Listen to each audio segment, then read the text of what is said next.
How to add Manta Pacific to MetaMask. Hello guys, welcome to today's tutorial. In this tutorial, I'll show you how you can add Manta Pacific to your MetaMask. If you are wondering what that is, it is a network. So how do you add it?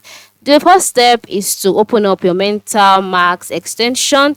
Then after it is opened up, the next step is to move to the top left corner where you can see the network drop down and then select it. And then check out the networks available here if you can see it. If not, just go ahead and click on add network, and then check out the popular custom network too. If you still cannot find it, just go ahead and click on add the network manually.